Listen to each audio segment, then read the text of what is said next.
One of the ways you can be fast in your job as a tailor is, for example, if you have a shop where you go every morning to work and you come back at night, you will rest, you go out in the morning again, you start working. So I want to tell you how you can fasten your jobs and how you can become more productive, especially now that we are entering season. A lot of demands, a lot of jobs will be coming your way.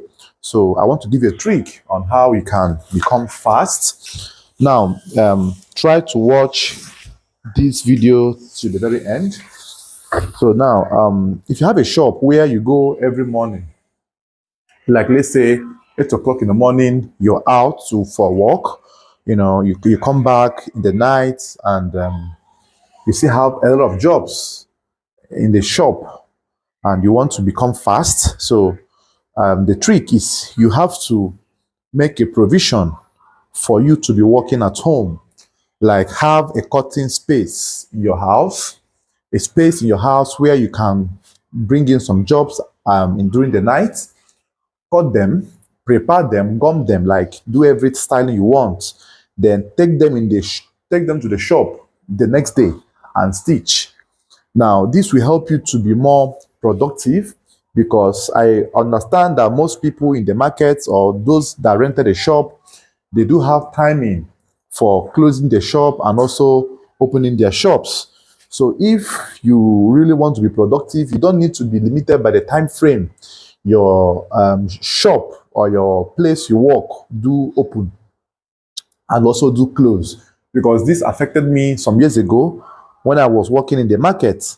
I once owned a shop in the market where I learned my job. So, but then when I got to learn this trick, I use this trick to, fast track all my sewing processes, and it really helped me.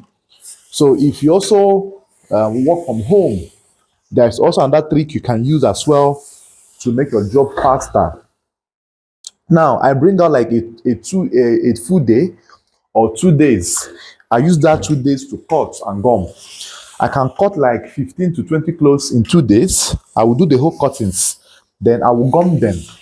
Then from the third day or the fourth day, I will start the sewing processes. Now, the reason you have to do this because when you want to cut, you give in your time, give in your best, and take your time to cut the clothes. Then after cutting, you now focus on sewing, because if you are the kind of person that do cut your clothes, you gum, you sew one, go again, cut again, gum, sew one, you'll be slow. But if you use a day to do the whole cutting fully, or 2 days, do the whole cuttings, do the gummings, do the styling, go for monogram, send the clothes that needs embroidering out. Before you finish sewing the ones that are in your own possession, the monogram person or the embroidering person must have finished doing the design for you.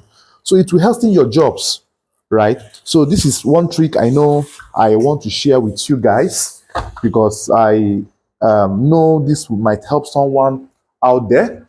So I just thought it's wise to, share this information with you guys. So if you find this video interesting, don't forget to like, share, comment, and subscribe to my channel. And then this is exactly, I think, 8:55 p.m. in the evening. I am working at home. I am working from home on a Sunday, preparing against Monday, the next day. So all I'm doing here is to cut. Look at what I'm doing. I am cutting and preparing. Let me show you. You see, these are the clothes I work with on tonight. All the clothes here, I'll work on them tonight, even this one here. So I am cutting and I am gumming, I am preparing them against tomorrow being Monday. So this will help me faster tomorrow. If I tell you that by tomorrow being Monday, all of these fabrics you see will be all sewn, you won't believe it, because I have taken my time now to do the cutting now, right? So this is what I'm trying to explain to you guys. So if you wish to try it out, I bet you will derive, or you will get a better result or a good result as well. So don't snooze on this information I just shared with you. Make sure you follow. Bye-bye for now.